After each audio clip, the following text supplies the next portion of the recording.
귀한 찬양에 감사드립니다.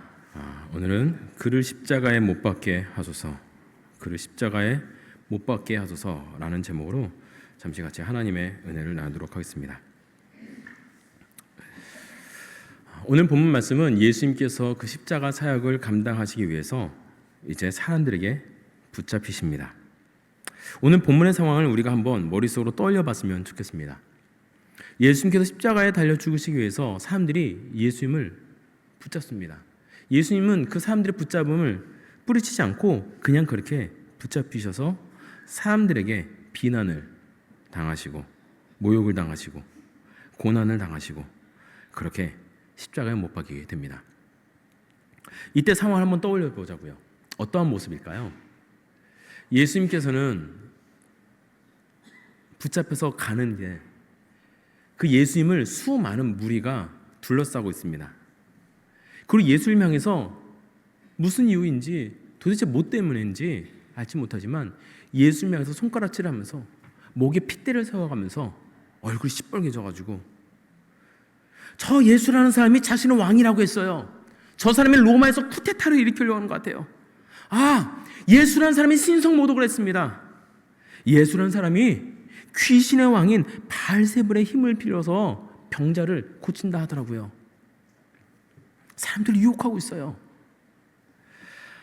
사람들이 한 발만 떨어져서 바라보면 얼토당토 않는 얘기인데, 논리적으로 맞지도 않는 얘기인데 앞뒤가 맞지 않는 주장으로 예수님을 비난하기 시작합니다. 마태복음 14장 56절에 보면 거짓 증언하는 자들이 많았다라고 말해요. 예수님을 향해서 많은 사람들이 둘러싸가지고 거짓말을 하는 거예요. 그런데 그 거짓말이 그 증언이 서로 일치하지 않았다라고 말하더라고요. 예수를 쳐서 거짓 증거를 말하는데 그 증거 하나하나가 들어보니까 맞지가 않아요. 그래서 마가복음 15장에 가면은 그 유대 지역을 관할하고 있던 로마 총독이 나옵니다. 누구죠?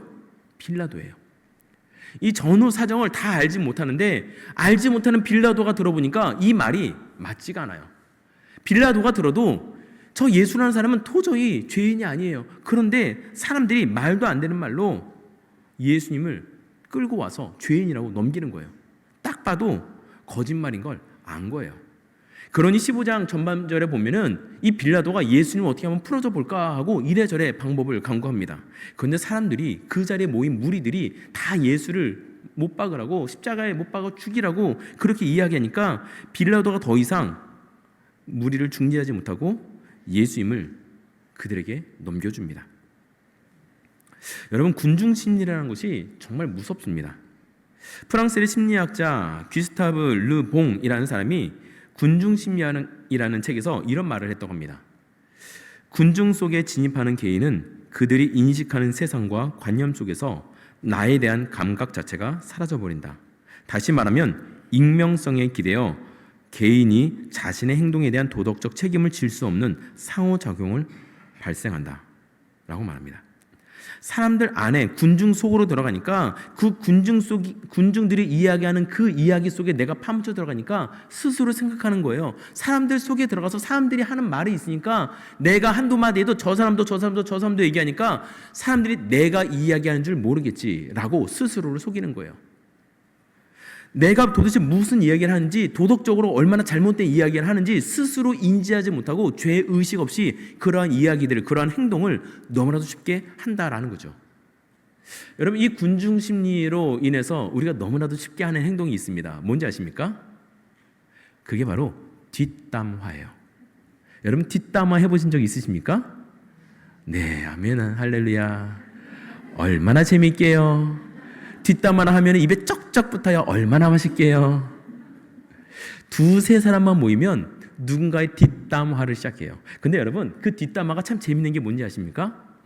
혼자서 집에 있을 때는 별로 뒷담화를 안 해요. 하다못해 옆에 아내가 있든 남편이 있든 하다못해 깐난쟁이 애기라도 옆에다 응애 울고 있으면 그 아이를 향해서라도 뒷담화를 하지 혼자서 하지는 않아요. 왜 그런지 아십니까? 혼자 누군가를 욕하면 내가 욕한다는 사실을 스스로 알아요. 죄의식이 드는 거예요. 그런데 옆에 누군가가 한 명 있으면 둘 중에 한 명이 누군가가 입을 열기 시작하면 그 사람이 말했잖아요. 아니면은 그가 안 열면 답답해서 내가 먼저 입을 열기도 해요. 그러면은 그렇구나 하지 2명, 3명 있는데 누가 집사님 왜 그런 소리야, 그런 소리 하지 마 하고 탁 찝는 사람이 별로 많지가 않아요. 근데 문제는 누군가 그렇게 얘기를 시작하면은 옆에 있는 사람이 정말 그랬어? 그래, 어머 그래 어쩐지 하고 시작되는 뒷담화는 밤새는 줄 모릅니다. 어쩌면 그렇게 맛있게요.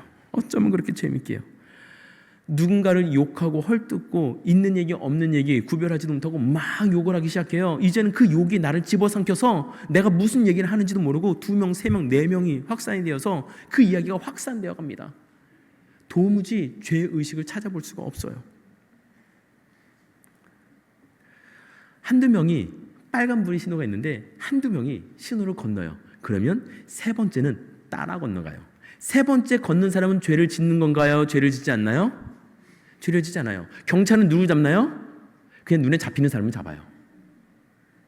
첫 번째 사람을 잡히면은 첫 번째 사람이 잡혀서 혼나는 거예요. 마지막 사람이 잡히면 마지막 사람을 잡아서 혼나는 거예요.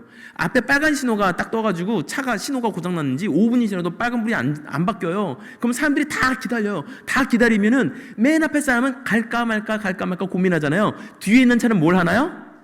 빵. 왜요? 빵에서 앞차가 가면 내가 잘못한 거 아니거든. 빵했다고 딱지 끊는 거 아니거든. 근데 신호를 위반하고 지나가면 딱지를 끊거든요. 그러니까 뒷사람은 빵 하는 거예요. 아무런 죄의식 없이 야 빨리 가, 네가 죄를 져. 네가 죄를 지면 뒤따라간 나는 죄인이 아니라는 거예요. 근데 경찰이 오면 누굴 잡아요? 눈에 잡히는 사람 잡아요. 앞차가 먼저 갔어요? 그럼 뒤에 따라가는 사람 일로 와 하고 그 사람 잡고 딱지를 끊는 거예요. 어차피 먼저 가든 늦게 가든 똑같이 죄인이에요. 근데 우리는 군중심리에 휩싸여서 저 사람이 먼저 죄를 졌으니까 나는 안 보이겠지. 익명성에 숨어가지고 죄의식을 느끼지 못해요. 그러면서 생각해요. 저 사람도 욕하니까, 저 사람도 손깍질하니까 나도 해도 되지. 저 사람도 욕하니까 나도 욕해도 되지 라고 생각하고 남들이 다 버리니까 나도 그냥 버리는 거예요. 여러분 길을 가다 보면은 길이 깨끗해요. 근데 그 깨끗한 길에 유독 한 곳에 쓰레기가 이렇게 모여있는 거 본 적 있으신가요? 왜 그럴까요? 거기는 쓰레기를 버리는 장소인가요? 아니요. 똑같이 깨끗한 길이었어요. 근데 지나가다가 누가 실수로 떨어뜨렸든 아니면 일부러 그냥 쓱 버렸든 누군가 한 명이 버린 거예요. 그럼 쓰레기를 버리니까 지나가다가 나도 쓰레기를 손에 들고 있으면 이거 어디다 버려야지 하다가 마침 저기 쓰레기 있으면 거기다가 살포시 쓰레기를 놓고 가요.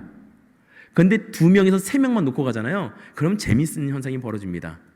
그렇게 가다가 쓰레기가 3명, 4명 이렇게 아담하게 모이잖아요. 그러면 그 다음에 지나가는 사람은 아예 거기다 차를 주차하고서 트렁크부터 시작해서 옆에 있는 손잡이까지 쓰레기를 죄다 꺼내서 거기다 다 떨어내고 그러고 가요. 그러고 생각하겠죠. 누군가가 저기를 쓰레기를 버려서 저 사람 때문이지 내 잘못 아니야.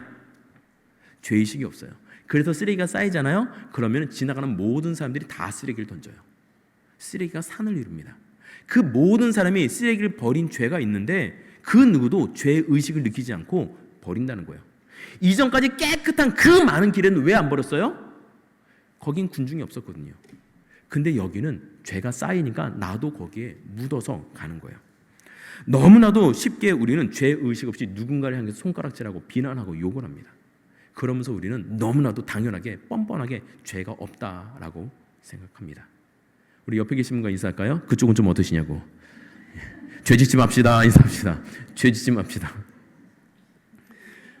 여러분 학교폭력이라는 말이 굉장히 대두가 됐어요. 사회 문제가 됐습니다.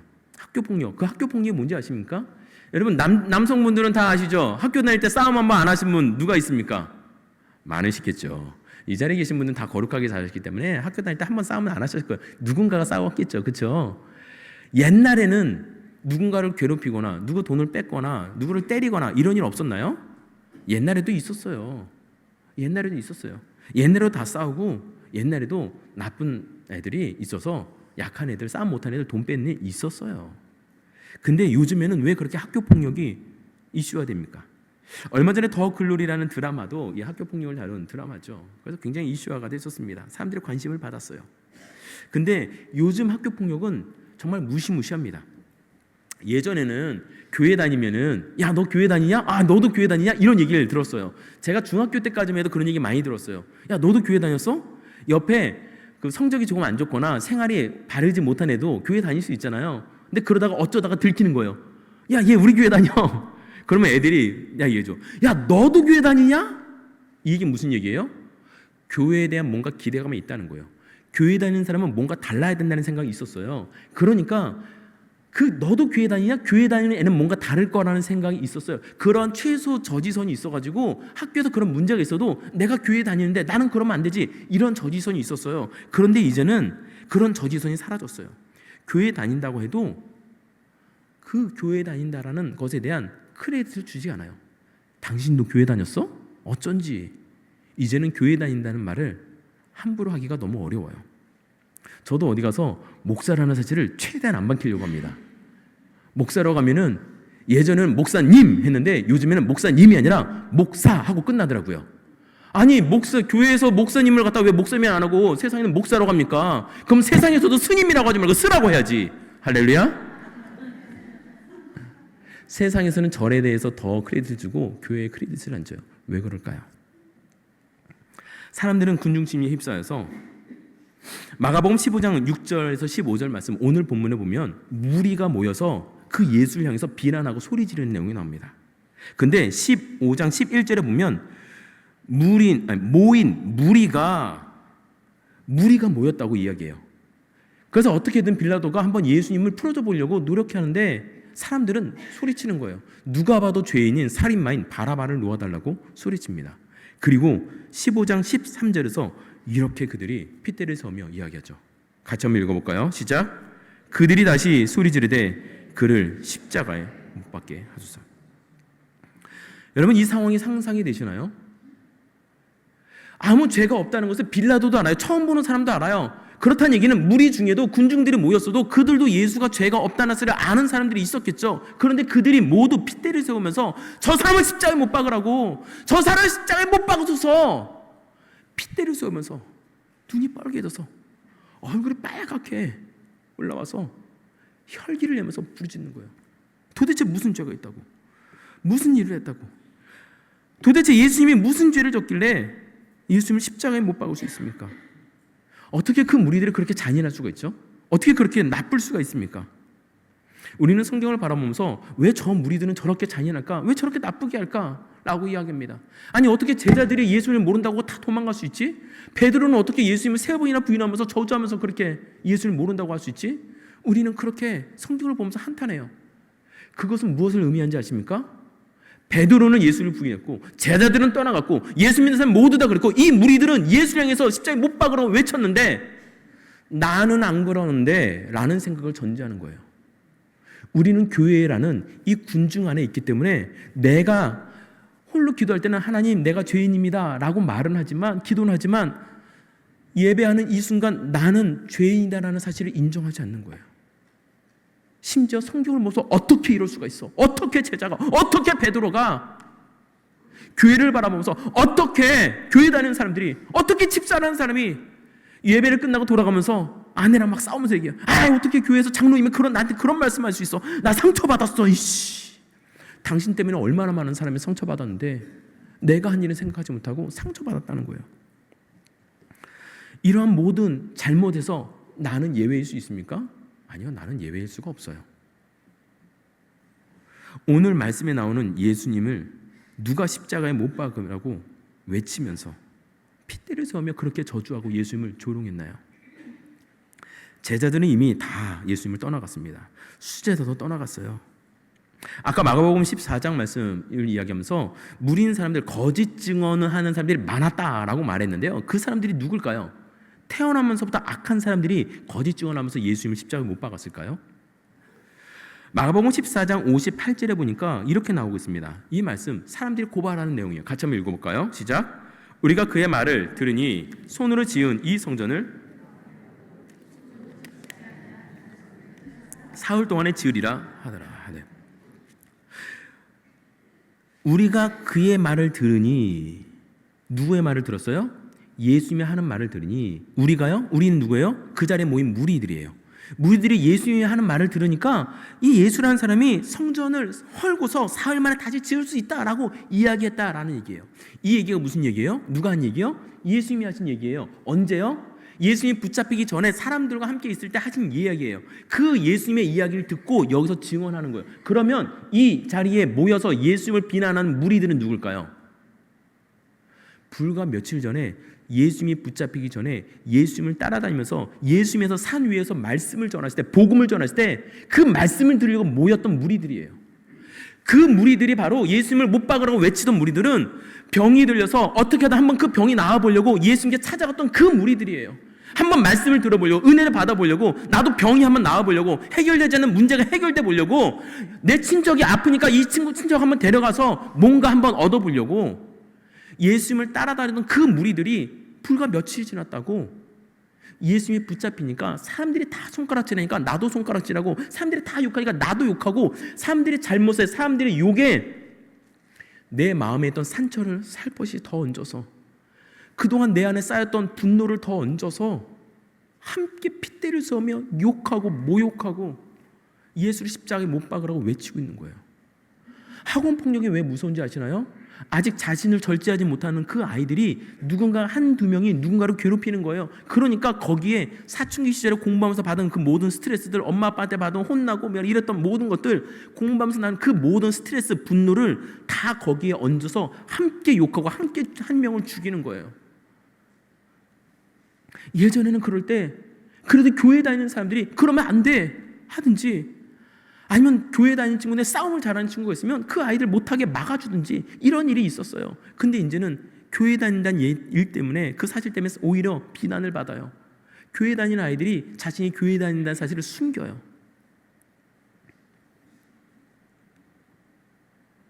우리가 거룩한 모습으로 이 자리에 와서 함께 예배 드리는 가운데 있지만, 이 예수를 십자가에 못 박으라고 외쳤던 그 무리들처럼 우리도 언제 그러한 무리로 바뀌어서 예수님을 십자가에 못 박으라고 외칠 수 있다는 사실을 우리는 인정하지 않아요.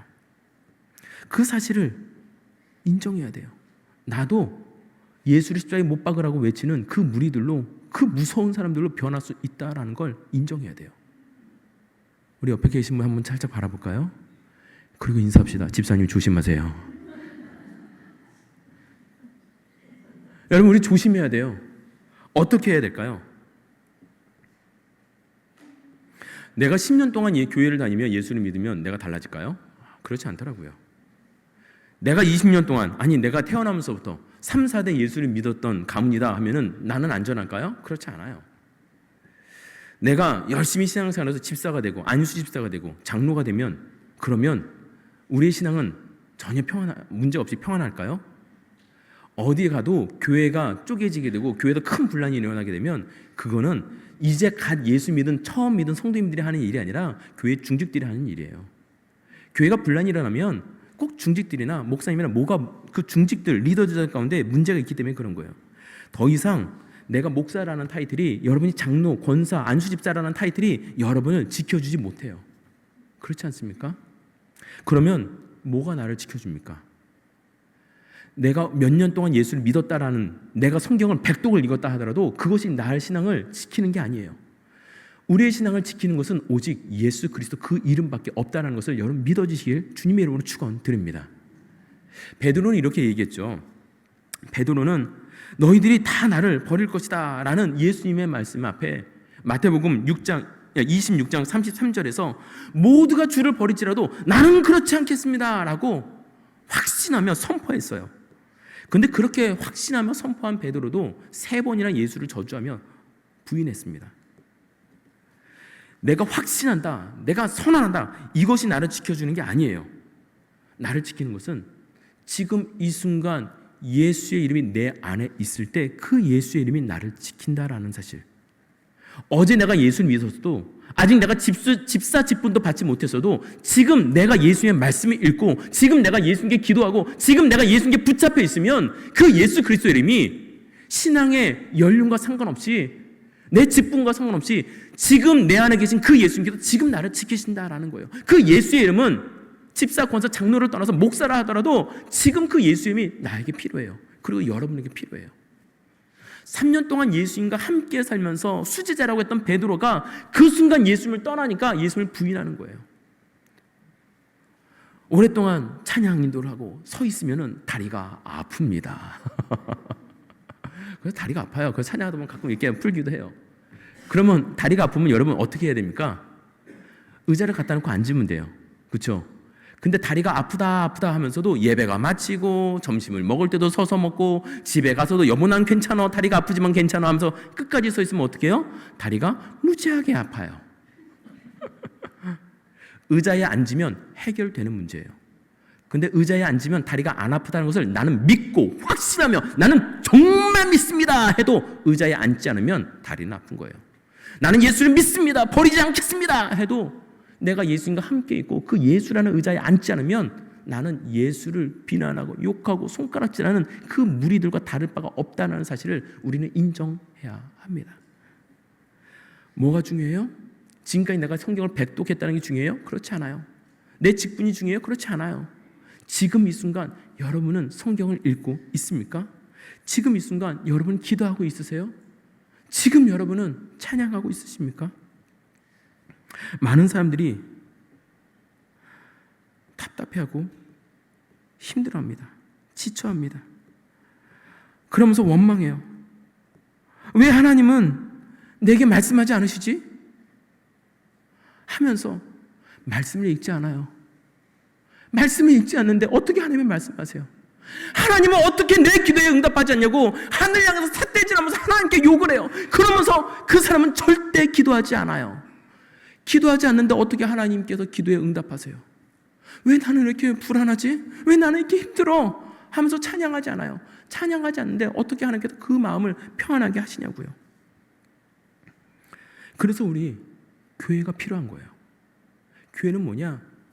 여러분께서 기도할 수 있도록, 말씀 읽을 수 있도록, 찬양할 수 있도록 돕는 거예요. 같이 있는 거예요. 여러분, 군중 심리가 나쁜 것만이 있는 건 아니에요. 함께 모여서 누군가를 욕할 때 그 분위기에 같이 욕을 하죠. 근데 여러분, 기도하는 사람들과 함께 모이면 자연스럽게 기도하게 돼요. 찬양하는 사람들 안에 가면 자연스럽게 찬양하게 돼요. 여러분, 자녀들 중에 만약에 욕하고 뭐 누구 때리고 이런 아이들이 있습니까? 저희 집 와서 하루 이틀 같이 한번 지내보면은 절대 욕하지 못하고 욕 안 하고 절대 때릴 수가 없고 절대 다른 거 하지 못해요. 자연스럽게 일주일만 저희 집에서 함께 생활하면은 아마 찬양이 자연적으로 흘러나올걸요? 왜요? 맨날 찬양만 틀어놓으니까. 조금이라도 욕하거나 조금이라도 거센 얘기하면 아주 죽도록 혼나거든요, 저희 집에서는. 그러니 그렇게 될 수밖에 없는 거예요. 그래서 그 모임들이 교회 안에 있는 거예요. 우리 교회 안에서 성경 통독 운동을 하고 있어요. 그렇죠? 많은 분들이 성경 카톡에 단체톡으로 묶여가지고 그 성경 통독 운동을 하고 있습니다. 그거 해야 돼요. 여러분, 스스로 매일 성경을 읽으시는 분은 괜찮아요. 근데 그거 안 하시는, 매일 성경 못 읽잖아요. 그런 분들은 성경 통독 팀에 들어오세요. 그러면 성경을 읽으시는 분이 아침 7시부터 카톡 계속 올라와요. 무슨 카톡이냐면은 오늘 분량 정해진 1년에 1독할 수 있는 분량의 성경을 오늘 읽으면은 아멘 하고 올리는 거거든요. 그럼 어쩔 때는 카톡 이게 막 수십 개가 오니까 막 스트레스가 될 때도 있어요. 근데 이제는 그 카톡 소리가 아멘 소리로 들려요. 내가 목사인데 평신도 분들이, 집사님들이 성경을 오늘 읽고서 아멘 올리는데 내가 목사인데 나는 성경을 안 읽었거든요. 그 아멘 소리가 준수야 정신 차려 이래가지고 성경을 읽게 돼요. 성경 읽으세요. 그래야지 하나님의 음성을 듣죠. 여러분, 기도가 되십니까? 기도가 잘 안 돼요. 그러면 기도의 자리로 와야 돼요. 함께 기도하는 이들이 모이면은 그곳에 성령께서 임재하셔서 기도의 영을 부어주시는 거예요. 그래서 기도하는 자리, 찬양하는 자리, 말씀 듣는 자리, 그 자리를, 그래서 금요 찬양 예배를 시작한 거예요. 여러분, 그 자리에 오시기 바랍니다. 금요 찬양 예배에 오실 분 손 한번 들어보시기 바랍니다.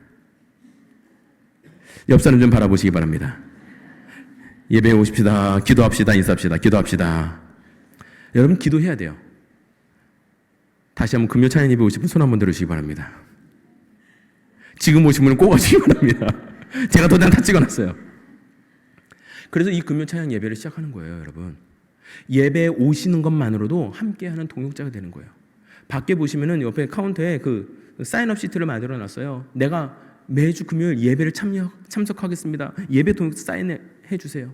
찬양팀을 함께하기 원하십니까? 찬양 못해도 괜찮습니다. 금요일날 오시는 거는 제가 받아드릴게요. 마이크 볼륨 끄면 돼요. 그렇죠?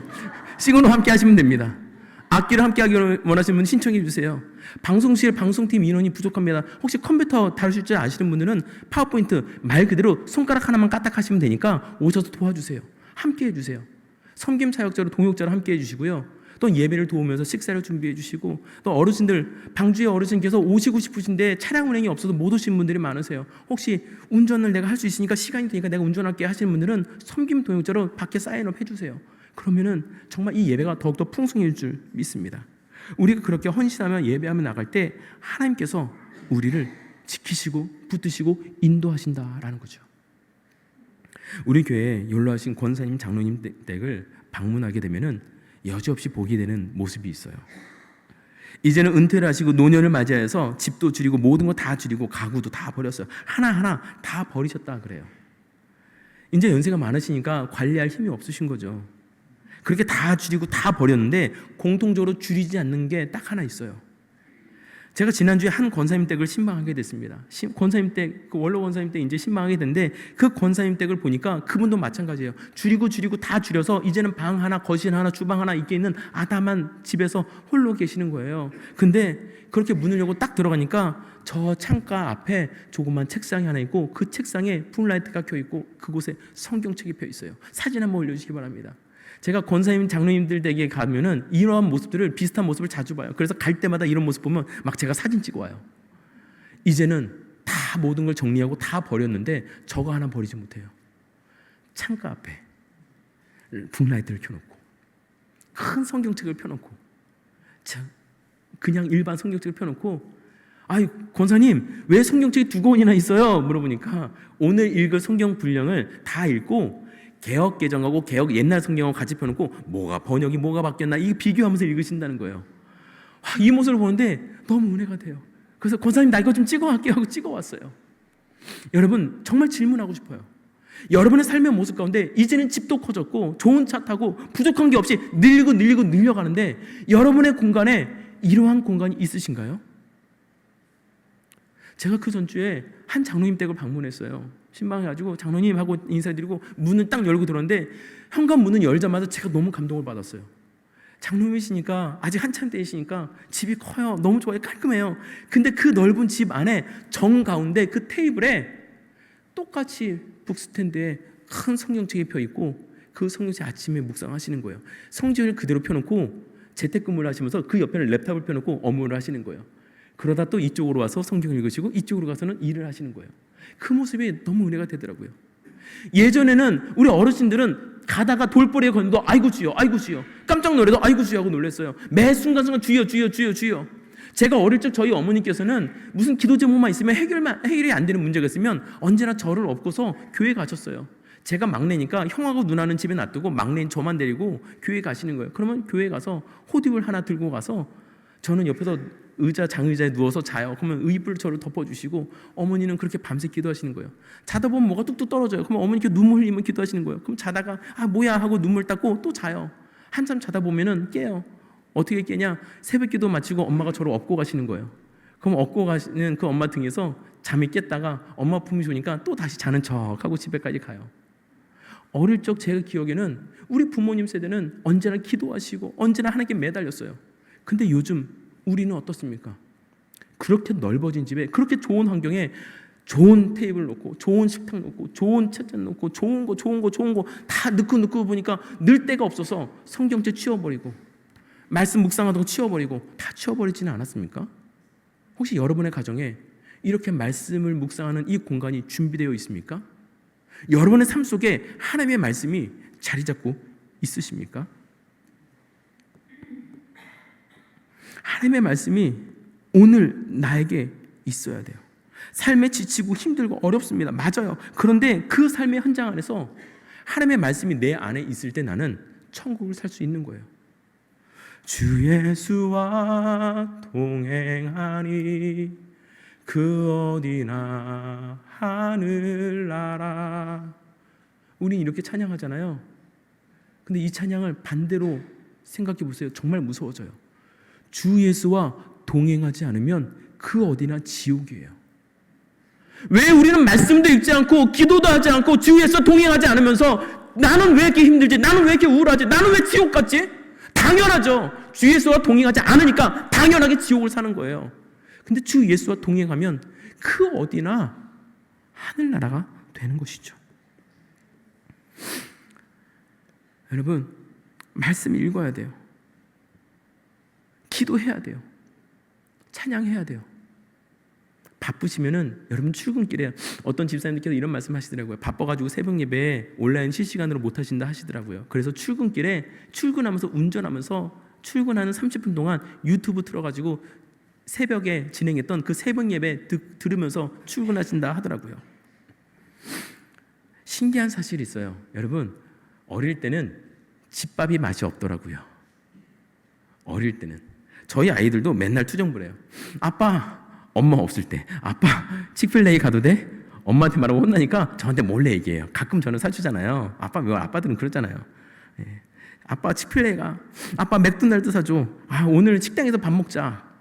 아빠 나 보바티 먹고 싶어. 도대체 보바티가 뭐가 맛있는지 모르겠는데 저희 아이는 보바티를 그렇게 좋아해요. 그런 아이들 뒤로 두고 제 아내는 힘들어도 매일 새벽에 일어나서 그 아이들 도시락을 싸줘요.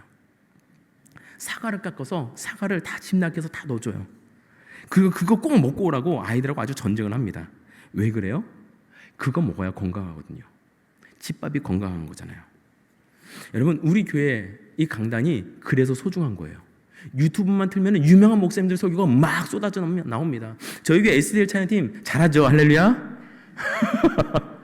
하지만 유튜브를 틀면 유명한 찬양팀의 찬양들이 막 쏟아져 나옵니다. 그런데 집밥이 건강한 거예요. 저같이 좀 부족한 설교라는 부목사의 설교라도 저의 설교가 건강한 거예요. 왠지 아십니까? 유명한 교회 설교하시는 그 유명한 목사님들은 당신 교회 성도님들을 위해 기도하시고 당신 교인들을 위한 설교를 하거든요. 근데 우리 교회에서 우리 강단은 우리 교회 성도님들을 위해서 기도하고 우리 교회 성도님들이 준비한 그 설교이기 때문에 조금 싱거워도 맛이 없는 것 같아도 그 설교가 건강한 거예요. 그래서 우리 교회 강단이 지켜져야지 여러분의 영이 건강해지는 것입니다. 근데 더 신기한 사실이 있어요. 그렇게 맛이 없던 집밥이 나이 먹으면서 점점 맛있어져요. 나이가 더 많이 들면 어릴 적에 먹었던 그 맛이 없다고 느꼈던 엄마가 해주신 밥이 생각이 나요. 그래서 우리 권사님 장로님들께서 다 버려도 그 성경책 버리지 않는 거 아니겠습니까? 말씀 붙들고 살아야 돼요. 말씀 읽어야 돼요. 함께 기도해야 돼요. 그래서 여러분 혼자 힘드시잖아요. 그러니까 성경 통독 운동에 같이 카톡에 참여하세요. 금요일날 시간 되시면 오세요. 못 오시면 온라인으로 접속해서 같이 찬양하시고 같이 기도하세요. 그래야지 사는 거예요. 그리스도인으로 살기를 우리 함께 훈련합시다. 우리 함께 찬양하고 기도하고 결단했으면 좋겠습니다. 그래야지 바로 그럴 때 우리가 예수를 십자가에 못 박으라고 외치던 그 무리가 아니라 진정한 그리스도인으로 살게 될 줄 믿습니다. 예수님을 따라 살아가는 진정한 그리스도인의 삶이 되시길 주님의 이름으로 축복합니다.